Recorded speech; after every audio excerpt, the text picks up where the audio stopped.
Antzarreguna irailaren 5ean ospatuko da.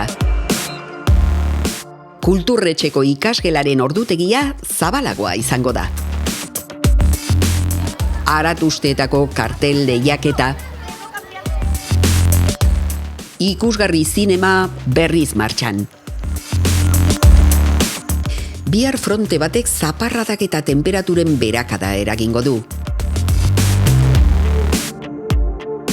Eusko Jaurlaritzako Segurtasun Sailak, Ertzaintzak eta Osakidetzak oniritzia eman diote Lekitoko udalari antzar jaia ospatzeko, eta ez dute eragozpenik ikusten zapatuz ospatzeari. Aste honetan egindako bileran alde guztiak ados agertu dira jaia ohiko egunean mantentzeko. Hori bai, segurtasun eta larrialdirako neurri bereziak hartuko dira jaia ondo joan dadin, eta ez beharrik egon ezkero, hauen aurrean erantzun azkarra emateko. Kulturretxian aurkitzen den ikasgelaren ordutegia zabalagoa izango da aste honetatik aurrera.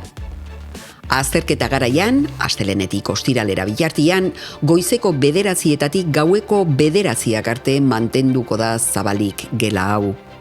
Eguerdian berriz, ordu batetik 3:00 kulturretxea itxita egongo da, baina aurretia zabixatzen dutenek aukera izango dute ikasgelan gelditzeko.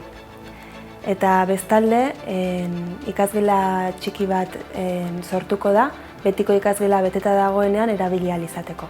Bestalde, liburutegian umentzako gunea berriztuko da hurrengo asteetan. Orain arte umentzako liburuak zituen txokoan 10 urte edo gutxiago dutenentzako espazioa osatuko da adinau dutenei egokitutako elementuak jarriz. Aratusteak heltzeko aste gutxi batzuk falta dira eta aurtengo kartelaren egileak zuek izan ahalko zarete. Irabazleak 200 euroko saria izango du gainera. Aurkeztu zure kartela kulturretxian, azken eguna otsailaren 6 izango baita. Informazio gehiago izango duzue udaleko webgunean, sare, sozialetan eta kulturretxian bertan. Irabazlea, otsailaren 11 emango da ezagutzera. Animatu, eta behar bada zure kartela izango da aratusteetako irudi protagonista. Ikusgarri zine aretoa zabalik egongo da berriz ere asteburu honetan. Duela 2 aste proiektorearen zerbitzarian izandako matxuraren ondorioz, ezin izan da pelikularik eman azken 2 asteburuetan.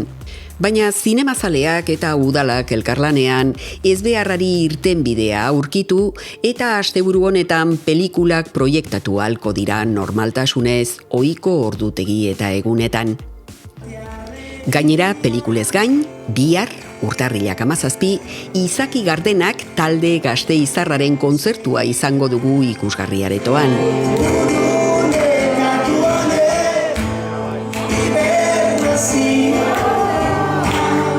Iluntzeko 8:30 hasiko den kontzerturako sarrerak salgai dituzue 10 euroren trukean zinemazaleak.eus, zerbait, informatika dendan eta lehiatilan ikuskizuna hasi aurretik.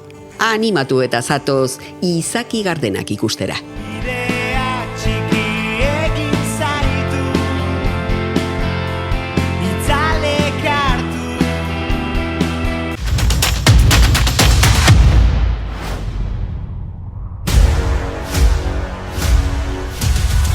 ¿Dónde está la selva? Todo esto es nuevo, no nos han dicho que tengamos que hacer algo nuevo. Algo ha salido mal. Jumanjiren jokoaren jarraipena. Oraingo honetan Jumanji jokoaren mundu fantastikoan jarraitzen dute abenturek. Non ezer ezten dirudiena, eta non jokalariek ezin duten joko utzi partida amaitu arte. Oraingoan ezagutzen dugun talde bera itzuliko da, baina jokoa aldatu eginda. Pertsonaiak elkarren artean trukatuko dira. Eroia berberak, baina itxura ezberdinarekin. Euretako bat erreskatatzeko asmoz, jokalariek abentura unkigarri eta divertigarriak biziko dituzte leku ezezagun eta esploratu gabeetan. Basamortu idorretatik mendi elurtuetaraino, munduko jokorik arriskutsuenetik ihes egiteko.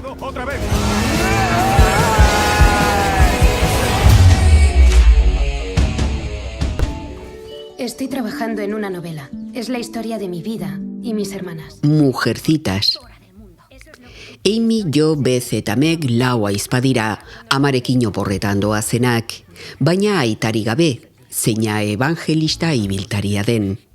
Gerra zibilean murgilduta dagoen Massachusettseko estatua zeharkatu ala, maitasuna eta familia loturen garrantzia deskubrituko dute. Hay ciertas personas que son indomables.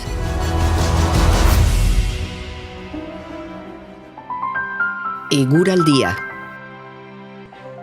Gaur zeruan hodeiak eta ostarteak tartekatu dira eta arratsaldean hodeiak ugaritzen joan dira. Hegoaldeko haizea oso zakar ibili da eta temperatura igoarazi egin du 20 gradu zentigradura hurbiltzeraino. Bihar barikua fronte hotz batek zaparradak ekarriko dizkigu. Gainera zenbait lekutan trumoitsuak eta mardulak izan daitezke.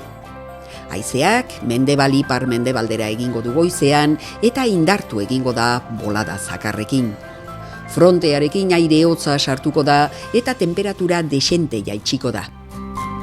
Zapatuan hodeiak eta ostarteak tartekatuko dira, baina gauean hodei gehiago espero dugu. Orduan euri txikia egingo du. Temperatura maksimoetan aldaketarik ez, baina minimoak jaitsi egingo dira. Domekan temperaturek bera egiten jarraituko dute ipar-ekialdeko haize zakarraren ondorioz. Zeruan hodeiak eta ostarteak tartekatuko dira eta baliteke arratsaldean euri tantaren bat egitea. Elur maila 400 eta 500 metro artean kokatuko da. Hurrengo astean hotz gehiago eta elur maila oso behan kokatuko da, halere ez da elurte handirik espero. Beste barik, asteburuaz gozatu eta hurrengo asterarte.